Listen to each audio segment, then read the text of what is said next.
Subclavian Still Syndrome atau kita sebut dengan triple X ya. Kita akan membahas tentang kelainan salah satu pembuluh darah, itu adalah Subclavian Still Syndrome ya. Apa yang dimaksud dengan Subclavian Still Syndrome ya? Bentuk fisiologinya, manifestasi klinis, diagnosis, tata laksana, dan sebagai kesimpulannya. Baik, jadi kalau kita berbicara tentang suatu penyakit, tentunya tidak terlepas dari yang namanya definisi ya. Jadi subclavian syndrome ini kalau kita melihat adalah sebuah fenomena ya, atau gambaran dari aliran darah ya, low reversal pada cabang arteri subclavian yang merupakan hasil dari adanya akibat lesi yang ipsilateral ya, yang secara signifikan itu mengganggu, dia ada obstruksi di daerah situ ya, di daerah lesinya itu di daerah proksimal dari arteri subclavia. Ini adalah satu fenomena. Jadi aliran darahnya itu yang reversal ya, berbalik arah gitu kan. Dikarenakan karena ada sebuah lesi yang signifikan ya pada proksimal arteri subclavia. Ini kalau kita melihat seperti ini, yang memperdarahi bagian atas tubuh kita itu terbagi atas arteri basilaris, kemudian arteri dari karotis, ya, internal karotis arteri dan arteri basilaris yang nantinya akan membuat sirkulasi di otak kita ya. Kemudian dari subclavia ini itu sama-sama dari subclavia ya. Jadi ada yang arteri basilaris, ada arteri vertebralis ya. Kemudian ada arteri arteri karotis ya yang paling besar kiri kanan. Kalau ngelihat ini, kalau misalkan terlihat panah saya, terlihat nggak ada ini kursor bergerak? Lihat dok. Oh, baik, oke.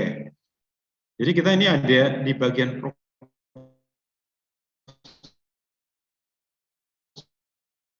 proksimal dari subclavia ini, ada di bagian proksimal dari subclavia ya.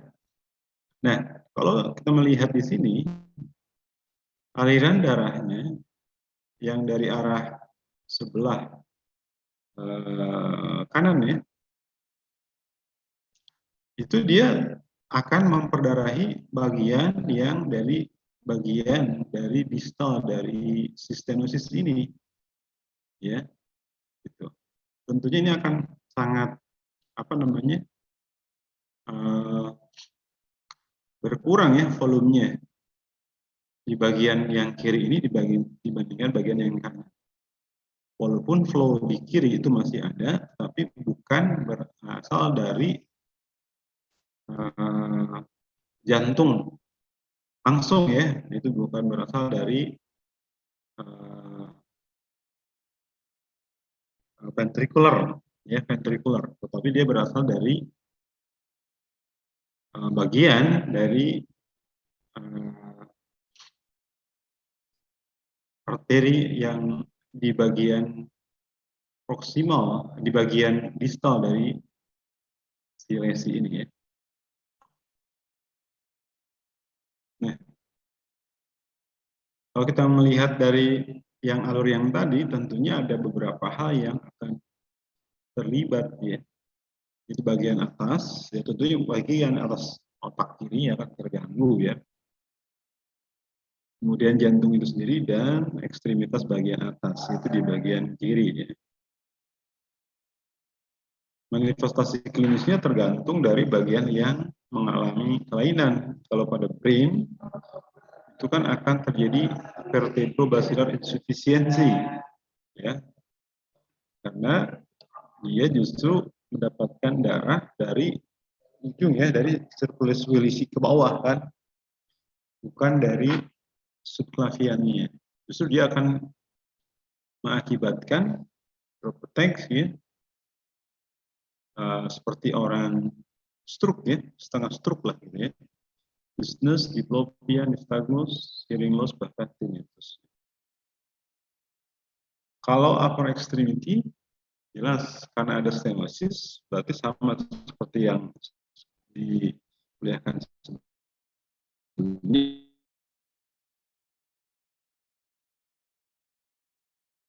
Ya, ada claudicus ya. Ini karena stenosis atau suplai pada ekstremitasnya berkurang dikarenakan stenosis tadi, walaupun masih ada aliran. Exercise induce pain and fatigue jelas ya, karena suplainya berkurang. Kalau dipakai olahraga itu ya, pakai ngangkat, dorong, narik misalkan ya, tangan kiri itu akan terasa nyeri.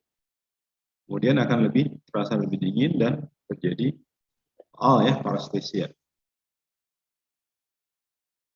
Terkait dengan manifestasi di jantung itu sendiri, pada pasien yang menjalani bypass, ya operasi bypass, CABG itu ya, menggunakan internal mammary artery.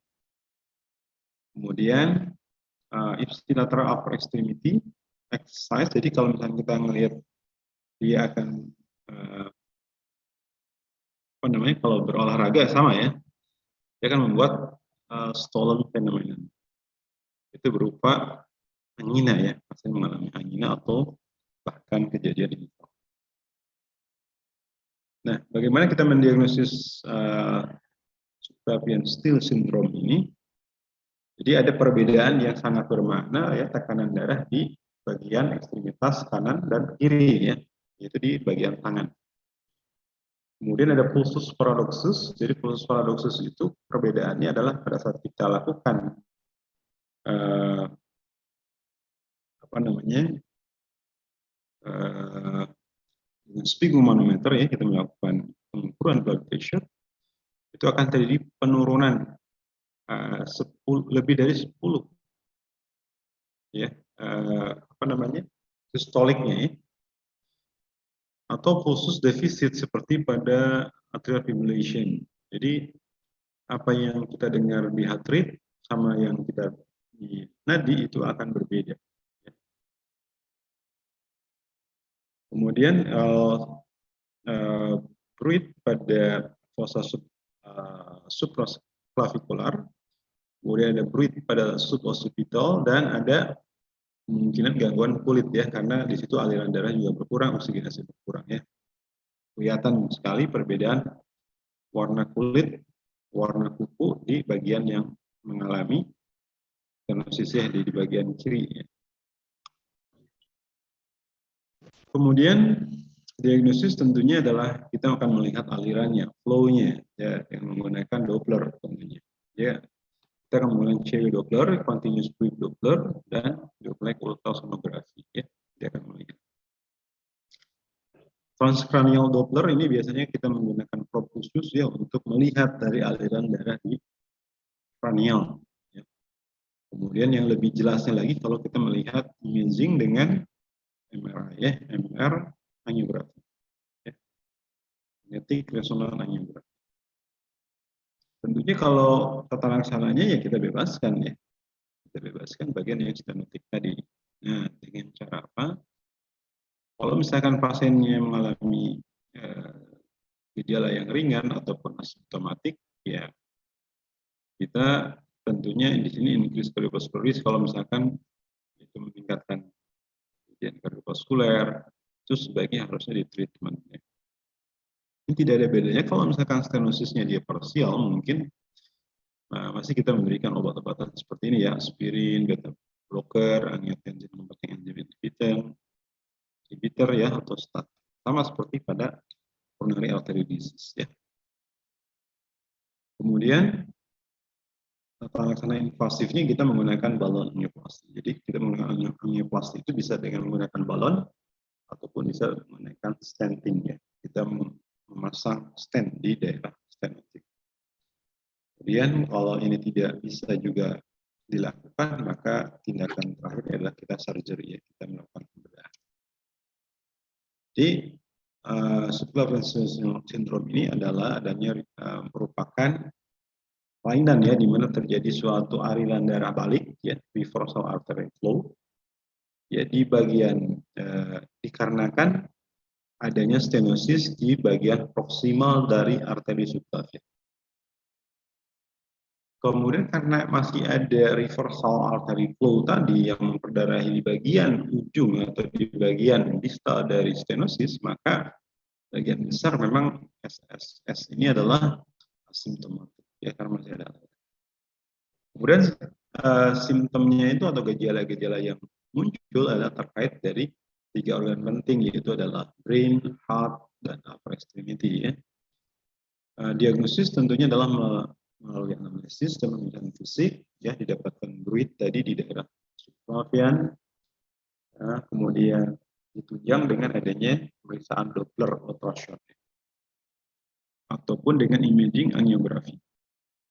Tata laksananya yang menjadi option kita adalah bisa secara medikamentosa, bisa menggunakan juga angioplasti baik itu dengan balon ataupun stenting, dan surgery ya.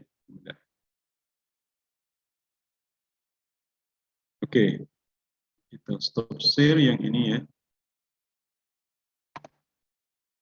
Baik, ini masih ada berapa ini?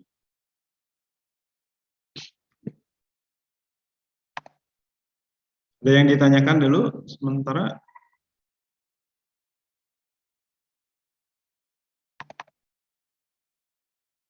Yang belum tersampaikan itu, iya, sorry, aortic aneurysm.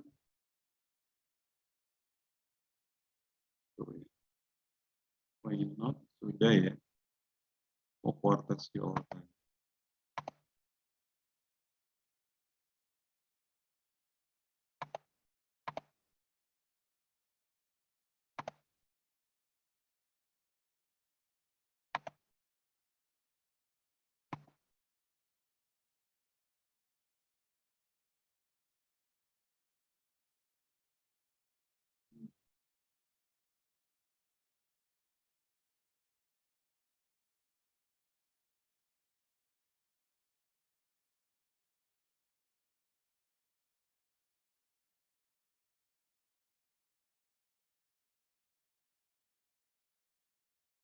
Uh, uh.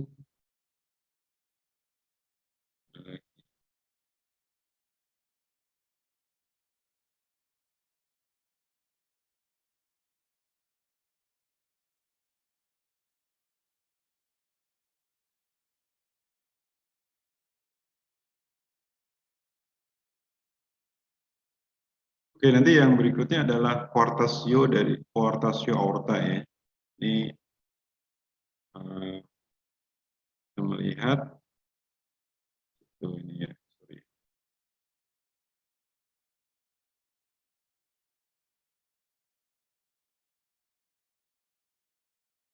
Sudah terlihat jelas ya yang ini?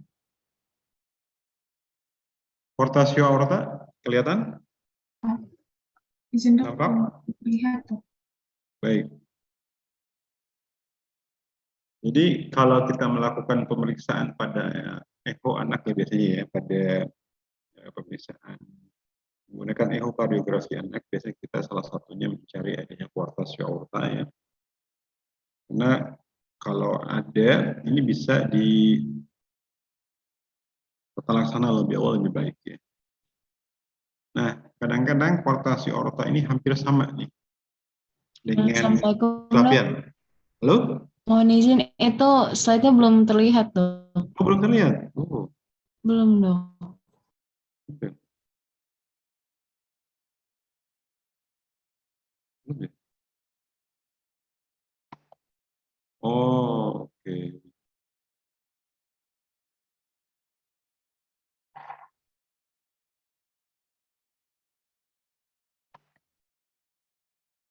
Nah, ini udah? Iya izin sudah dok. Sudah ya?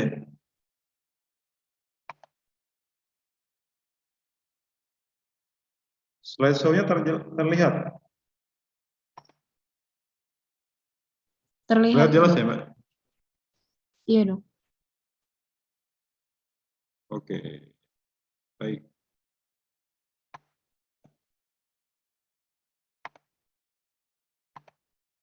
Quartatio atau quartatio aorta atau quartation of the aortic ya. Jadi kita melihat di sini hampir sama sebenarnya dengan mirip-mirip dengan subclavian steal syndrome ya. Jadi kita tahu bahwa quartatio aorta ini adanya penyempitan ya dari salah satu dari aortanya ya, dari aortiknya. Ya. Kita tahu bahwa ada penyempitan yang sifatnya localized pada arcus aorta. Itu namanya yang diberikan quartatio aorta. Ya, quartatio aorta itu kan beloknya itu ke arah kiri ya, ke arah kiri. Nah, kemudian hampir bagian ujung distal ataupun proksimal dari ductus arteriosus atau ligamentum arteriosus. Kita tahu bahwa ductus arteriosus ini adalah salah satu penyelamat awalnya ya, selama manusia itu di dalam janin ya, dalam masa bentuk janin di dalam tubuh ibu. Karena fungsi parunya belum bisa optimal ya, sehingga harus ada ductus arteriosus yang menyalurkan darah atau arteri dari si ibu sendiri untuk bisa masuk ke dalam jantung atau ke dalam tubuhnya si bayi ya, karena bagian kanannya itu berkaitan dengan yang jantung kanan itu berkaitan dengan paru ya, itu parunya belum bisa maksimum, sehingga ada satu penyelamat itu ductus arteriosus ya. Baik, kalau kita melihat di sini kalau itu disebut dengan PDA atau patent ductus arteriosus, itu adalah adanya ductus arteriosus yang menetap ya, yang menghubungkan antara pulmonary artery dengan aorta, ya kan? Nah, jadi kalau misalkan di sini masih ada ini yang kita sebut dengan PDA, ya. Ini adalah seperti ini, jadi ini adalah paru ya, ini adalah cabang, ini adalah min PA, yaitu min dari pulmonary artery yang utamanya, ini yang ke arah kiri, ini yang ke arah kanan. Ini ada satu saluran yang disebut dengan ductus arteriosus. Nah, sekarang sebagai batasnya adalah dia adalah bisa di bagian distal ataupun di daerah proksimal dari ductus, itu ada penyempitan dari si arcus aortanya. Itu yang kita sebut dengan quartatio aorta. Ya. Nah, ini kita lihat penyebabnya adalah berdasarkan teori dari ductus tisu teori, dan hemodinamik teori. Kalau kita melihat dari kejadiannya ya, secara epidemiologi itu 6-8% dari seluruh kelainan dari pada congenital heart disease ya, dari penyakit jantung bawaan itu kurang lebih 6-8%. Ini lebih sering mengenai perempuan dibandingkan laki-laki. Nah, karena kelainan secara embriologi ini biasanya dia tidak sendiri ya, jadi ada penyerta lainnya biasanya. Jadi ada kaitan dengan kelainan jantung bawaan lainnya. Nah, terkait quartatio aorta ini juga sering berkaitan dengan kondisi yang disebut dengan sindrom Turner ya, ada kelainan genetik ya. Kemudian bisa juga berkaitan dengan bicuspid aortic valve. Jadi kita tahu bahwa katup aortik itu kan 3 cuspis ya, 3 lembaran ya. Tapi ini yang terbentuk 2, bicuspid aortic valve. Kemudian bisa juga berkaitan dengan ventricular septal defect atau dengan patent ductus arteriosus, aortic stenosis, bisa juga dengan mitral stenosis congenital ataupun dengan berkaitan dengan intracerebral. Ya. Jadi kalau kita mendapatkan portosial aorta, itu biasanya kita akan mencari kelainan struktural lain ya yang mungkin berhubungan dengan portosial aorta. Nah, berkaitan dengan kelainan pada struktural anatomi ini tidak lepas dari namanya kita harus melihat embriologinya, gitu kan ya. Kita tahu bahwa dalam kondisi janin ya awalnya kita melihat di sini ada tergambar ini ya ilustrasi dari 6 pasang dari arcus aortic arch ya 1 sampai dengan 6. Ini akan terbentuk di antara sulcus aortic ya, dan dorsal aortic. Ya, dorsal aortic. Dorsal aortic yang di bagian belakang ya. Nah, kemudian nanti bagian dari dorsal aortic dan aortic arch sendiri ya, yang secara normal dia akan menghilang ya pada umur 8 minggu ya, pada umur 8 minggu. Ya, itu kalau misalnya hilang, ini yang tersisa cuma 2. Ini yang kita titik-titik ini nanti akan hilang. Ya. Jadi intersegmental artery. Jadi bentuk intersegmental artery ya. Namanya yang ambil dari punya yang kurang baik nih. Fotokopi misalnya ya. Oke, jadi kalau kita melihat di sini sama ya. Jadi ini secara embriologinya dari dorsal aortic, kemudian tadi ya dari bagian arcus aorticnya itu saling ada yang menghubungkan namanya intersegmental tadi ya. Oke. Nah, nanti ada penghilangan dari masing-masing apa namanya sulcus aorticus ini ya dari arcus aorticnya itu akan membentuk nanti ujung-ujungnya dia akan membentuk aortik ya aorta ya. Seperti ini kemudian ini menghilang ya dari nanti untuk yang arcus aortic yang tertinggal itu hanya 3 dan 4 saja. Yang lainnya itu akan disappear, dia akan menghilang pada usia kurang lebih 7 minggu kehidupan ya. Dan itu sebenarnya tidak menghilang karena dia berubah bentuk sih menjadi bagian dari organ lain nantinya ya. Oke, seperti ini nanti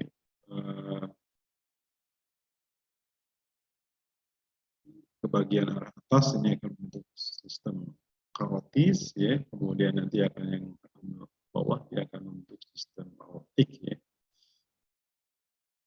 Oke, ini terlalu agak rumit ya sebenarnya embriologi itu. Oke. Baik.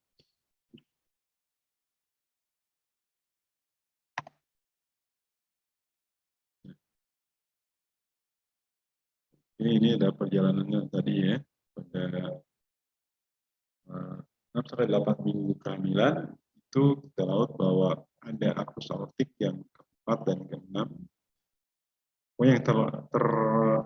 Yang yang masih menetap yang akan dibentuk nanti adalah aortik ya. Arcus aortic itu adalah yang arcus arch yang keempat dan yang ketiga tadi ya. Oke. Ini yang berhubungan dengan ada yang berkaitan dengan dorsal yang menghubungkan antar bagian belakang dengan dorsal dan ventral dari aortik.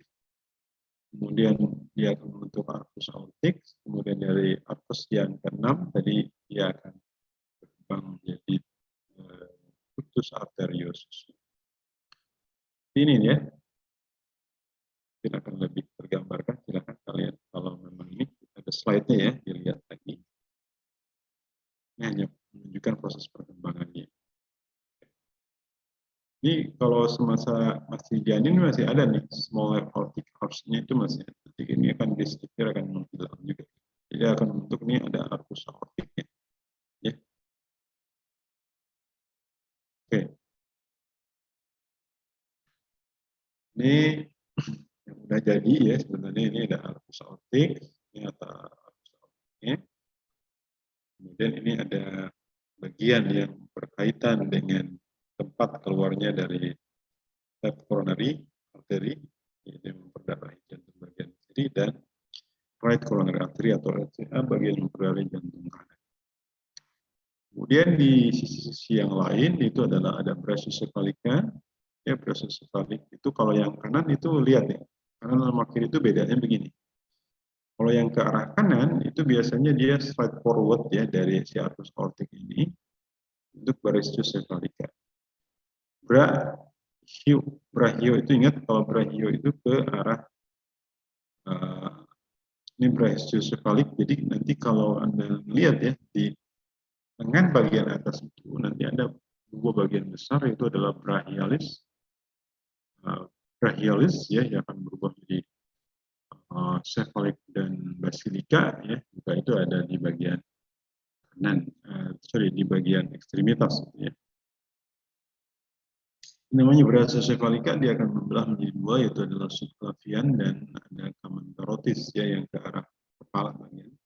Ini adalah menuju ke arah lengan atau ekstremitas. Kalau yang kiri kita lihat ini dia masing-masing ya. Baik itu karotisnya dia berasal dari arcus aorticnya, kemudian subclavian juga berasal langsung dari arcus aorticnya. Ya. Jadi ini nanti akan berkaitan dengan bagaimana kita melakukan manuver dalam proses intervensi ya, kita selalu akan menggunakan di bagian kanan karena sangat mudah ya untuk memasuki bagian dari LCA atau RCA nanti. Oke, ini quartatio aortic ya, jadi ada penyempitan ya di bagian distal dari ini apa nih? Arteri subclavian kiri ya. Ini ada penyempitannya bersama. Nanti prosesnya dengan subclavian syndrome. Ini kita melihat ini kalau jantung yang normal kita tidak ada yang mengalami pengecilan ya di bagian arcus aortic. Jadi kalau ini quartatio ada penyempitan di sini ya. Ini gejalanya tuh hampir mirip dengan subclavian syndrome tadi. Ya. Tentunya dengan pengecilan seperti ini dia akan mempengaruhi tentunya ke bagian ekstremitas bagian kiri. Ya. Jadi kalau kita lihat ini ada perbedaan tekanan ya di antara ekstremitas ya, bagian kanan dengan kiri. Karena diakibatkan flow ke arah kiri itu jauh lebih sedikit dibandingkan yang ke arah kanan. Ya.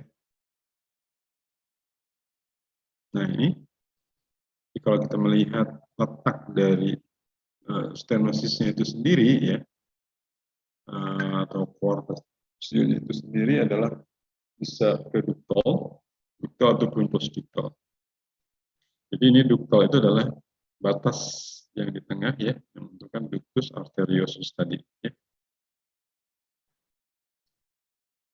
Ini hypoplastic segmen ya, jadi ini jelas kalau kita melihat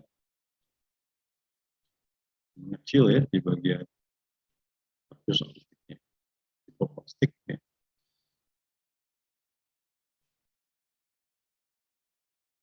Kemudian ini yang sangat kompleks ya, di patent ductus arteriosusnya ada, quartatio aorticnya ada gitu ya. Jadi ini sangat kompleks di sini. Ini yang cukup simpel, dia tidak melibatkan yang lain ya, dia hanya ada quartatio di bagian distal dari cabang tadi subclavian ya.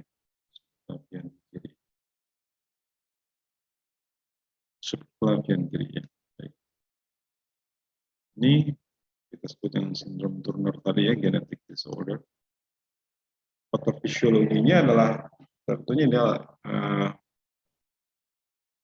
pada awal kehidupan ya, kita tahu bahwa ini adalah sebagai alternatif ya, sehingga orang bisa hidup tanpa menggunakan paru kan ada PDA ya, karena ada ductus arteriosus.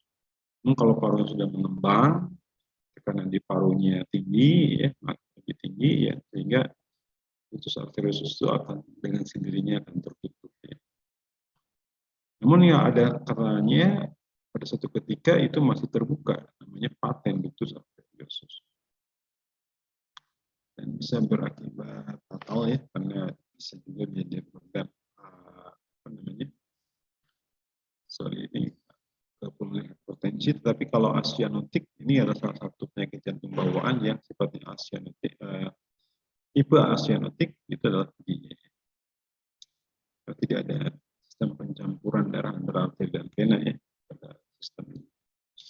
Kemudian berkaitan dengan tadi ya, pusdutal, reduktal itu adalah jenis daripada aorta aortiknya, tergantung letak dari stenosisnya yang muncul ya. Dengan patokannya adalah ductus arteriosus. Di sini mungkin lebih tepatnya adalah ligamentum arteriosum ya. Ini yang tadi ya, yang di awal. Jadi ini sangat mengganggu ya, terutama flow atau aliran darah ke daerah bagian ekstremitas bagian kiri dengan kanan. Kemudian karena ada perubahan tadi, mungkin saja karena aliran tadi itu membuat misalkan ada right to left shunting, jadi shunt, jadi ada aliran darah dari kanan ke kiri, artinya ini darah yang berasal dari bagian jantung kanan itu ada yang bagian ke jantung kiri ya, kalau memang pada perkembangan berikutnya, kalau memang sudah terjadi yang cukup lama. Kemudian kita melihat perubahan dari warna ekstremitas bagian atas ya, terutama di bagian paling bawah, di bagian paling distal, di bagian distal itu berubah ya,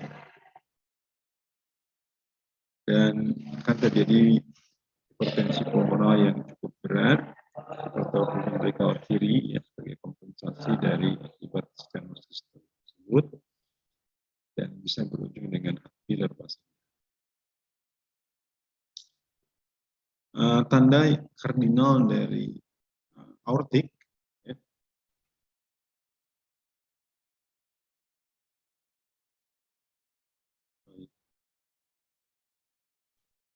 Oh iya, iya.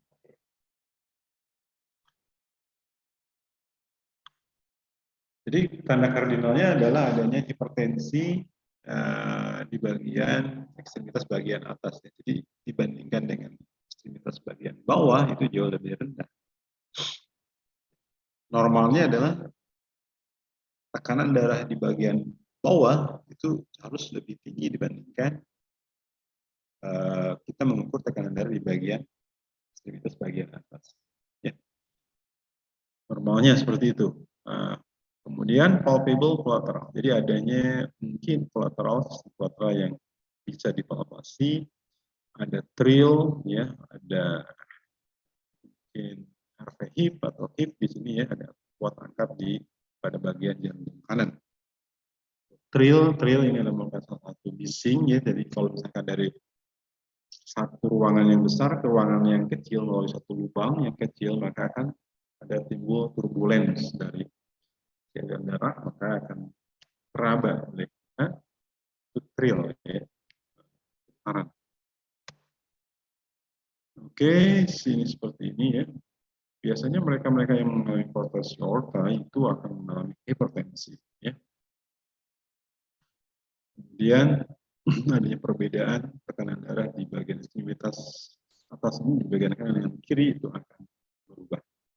Kemudian bisa jadi khusus produk khusus defisit mungkin juga bisa ada di sini ya. Oke, kemudian adanya tekanan darah yang rendah di bagian distal dari coarctaceous aorta, itu adalah berkaitan dengan ekstremitas bagian bawah ya. Oke, ini bisa pulse-nya ya dengan detaknya itu kan kelihatan ya, kuat gitu ya. Pressure dan begitu juga murmur, ini salah satu 3 hal yang mungkin harus dapat, pulse-nya, pressure-nya, murmurnya. Ini kalau pada kejadian coarctaceous aorta yang mungkin kita bisa cek pada infant ya, maka ini tentunya dia akan bertahan hidup sangat tergantung terhadap potensi dari PDA-nya ya, paten ductus arteriosus atau ductus arteriosus. Mungkin bisa terjadi shock, bahkan heart failure, gangguan metabolik, hipotermi, hipoglikemi, hipoperfusi, ataupun gangguan dari ginjal. Ya. Pokoknya kalau ke bagian bawah itu jadi menjadi kecil. Ya. Banyak hal yang dikorbankan. Bagaimana pada anak? Kalau misalkan ini bertahan sampai dia usia anak, maka yang akan kita lihat adanya ekstremitas, ada hipertensi di bagian ekstremitas bagian atas, kemudian adanya tekanan nadi yang widen, yang lebar ya. Tekanan nadi adalah akan pengurangan ya dari historik dikurangi diastolik. Normalnya adalah 20 mm lagi perubahannya ya. Kalau misalkan widen itu bisa sampai 40 atau 60. Kemudian adanya kelainan atau variability dalam tekanan di bagian ekstremitas atas, bagian kanan dan kiri, dan mungkin terdengar murmur ya. Oke. Dan kadang-kadang ini suka sumir juga dengan adanya claudicatio di bagian ekstremitas, karena mungkin tekanan darah, aliran darah atau flow yang mengarah ke bagian ekstremitas bagian bawah itu berkurang ya, diakibatkan karena coarctaceous aorta, sehingga akan muncul claudicatio intermittent.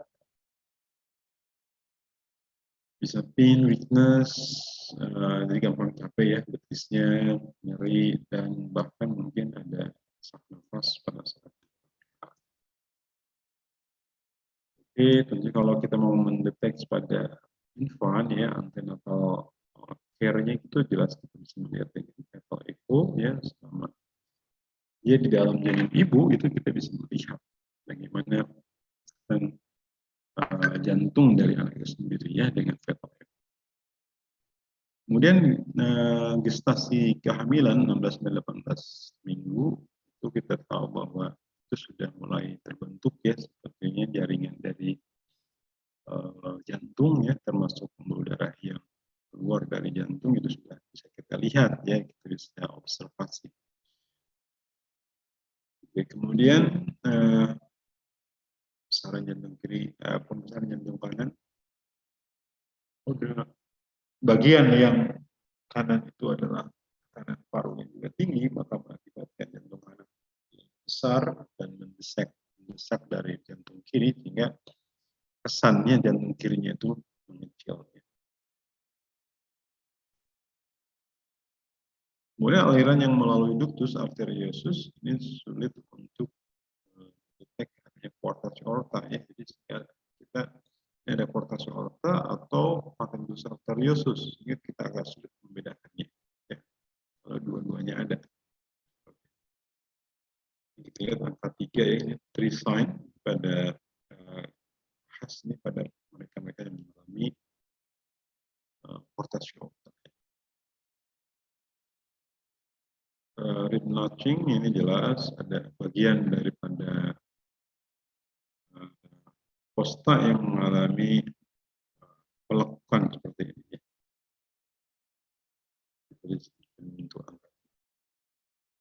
Tentunya dengan imaging terkait dengan pemeriksaan ekokardiografi akan sangat membantu kita dalam hal menentukan adanya coarctation aorta ini. Berbagai view kita bisa melakukan, terutama ini adalah kita bisa melihat dari bagian suprasternal ya, suprasternal long axis, kita bisa melihat ada tidaknya coarctation aorta.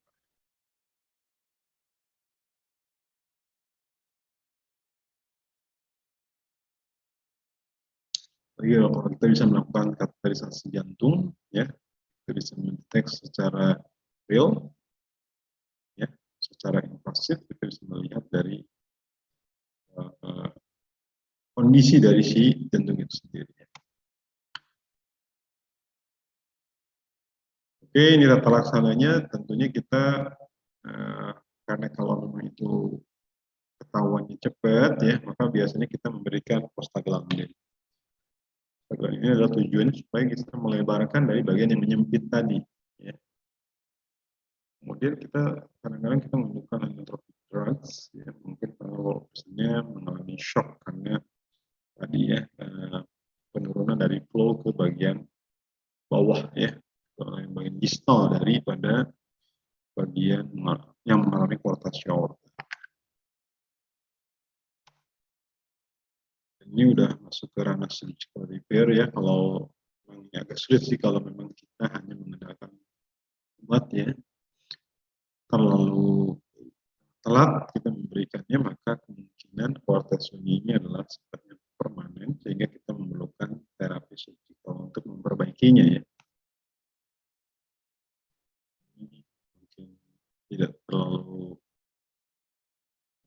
kita bahas secara ini ya. Pokoknya intinya kita bisa menetapkan secara medikamentosa dan secara surgery ya, kita tahu gitu seperti itu. Dan bahkan kita bisa melakukan penggantian sebagian dari aortik ya dengan menggunakan prostetik ortoplastik. Ini adalah bypass graft yang bisa kita anjurkan ya untuk pasien-pasien mengalami coarctation aortic yang mungkin tidak tertangani dengan baik ya.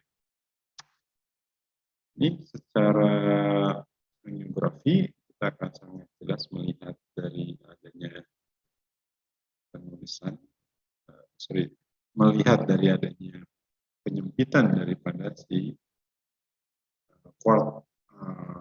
aortik ini. Nyempit, ya. Kita lihat. Kemudian yang nyempit ini kita lakukan balon. Ya. Jadi kita melakukan angioplasti dengan menggunakan bed balon di sini, ya. Sehingga diharapkan ini menjadi terbuka ya, di bagian yang menyempit tadi. Ya. Atau bahkan secara invasif kita bisa menggunakan angioplasti dengan menggunakan stenting, karena sifatnya dari pembuluh darah itu ada recoil ya, jadi sudah terjadi balon, jadi kemungkinan untuk mengecil lagi sangat besar. Sehingga untuk mempertahankan potensi dari bagian yang sudah dilebarkan dengan balon itu, biasanya kita akan pasang stent di situ ya, supaya dia tetap terbuka. Aplikasi dari tindakan ya yang kita lakukan ini akan ada residual ya, akan yang ada sisa dari coarctation aortic, recurrent coarctation aortic, kemudian sistemik arterial hipertensi, bisa juga terjadi coronary artery disease, karena dimanapun itu sangat dekat ya antara aortic dengan keluaran dari aortic itu ada arteri LCA, yaitu arterial coronary ataupun right coronary artery. Oke, mungkin kalau ngelihat dari waktu, saya juga nggak terlalu bisa panjang lebar di sini ya. Jadi itu dua subbagian yang mungkin belum tersampaikan terkait dengan emboli, terkait dengan satu lagi ya, penyakit aortik itu cukup luas bahasanya, sebenarnya penyakit aortik itu banyak ya. Tapi ini salah satu yang mungkin kita kalau misalkan mendapatkan hal ini tuh mungkin nggak akan lupa ya, karena khas banget ini portasi aortik. Kalau yang termasuk gangguan-gangguan aneurisma aortik dan misalkan diseksi aortik itu mungkin perlu waktu yang cukup lama ya untuk membahasnya, sehingga mungkin tidak cukup di sini. Tapi untuk bahannya sih saya sudah sebagian diberikan ya, sudah ada, jadi tolong dibaca saja. Barangkali dalam waktu 5 menit ke depan ada pertanyaan yang ingin disampaikan, silakan. Ini yang lainnya nggak pada buka videonya ya? Pada kemana ini? Ada orangnya nggak? Oh ada. Yang ada mah ada, yang nggak ada ya.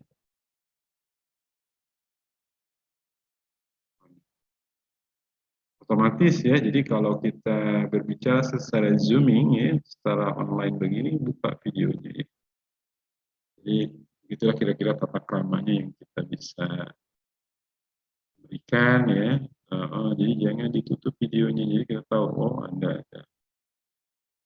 Penting Anda hadir, saya lihat gitu. Siapa tahu nanti Anda akan ketemu saya di RSIG Cempaka Putih ya. Jadi saya kenal wajah-wajah. Baik, ini ada 6 gitu ya. 150 orang ya semuanya ya. Ada 2 ini kayaknya nggak ada ya. 3 orang ya. Hah?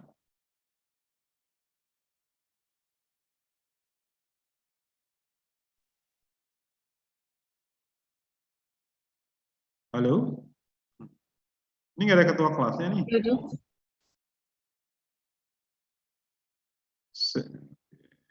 Serina Vivi Anissa Askia mana ini? Rafiu, oh nggak ada.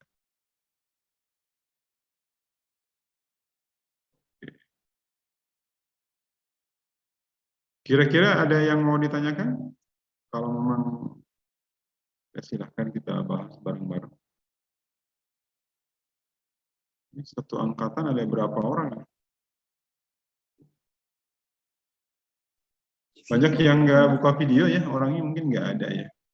Jadi mungkin nanti Bulia mohon dicatat Bulia bagian mereka-mereka yang tidak hadir hanya menghadirkan gadgetnya saja.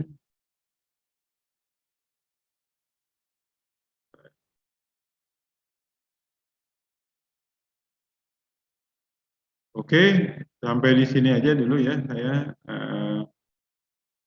Absensinya ada ya? Yang sudah isi absensi ada kan? Absensinya ya. Ya, kalau mau ada yang mau ditanyakan, mungkin di luar dari forum ini silahkan ya. Kalau misalkan berkaitan dengan mata kuliah yang saya sampaikan, kalau silahkan ada hal yang mau didiskusikan, silahkan ya. Mungkin kalau saya sih mungkin via isinya Bulia ya, biar nanti Bulia menyampaikan kepada saya kalau memang ada pertanyaan yang muncul di luar dari forum. Baik, terima kasih atas segala perhatiannya. Mudah-mudahan ada manfaatnya apa yang kita bahas hari ini. Terima kasih. Wabillahi taufiq wal hidayah. Assalamualaikum warahmatullahi wabarakatuh. Waalaikumsalam. Waalaikumsalam warahmatullahi wabarakatuh. Banyak dong. Terima kasih banyak dok. Terima kasih dok. Nah, Terima kasih banyak dok. Terima kasih banyak dok.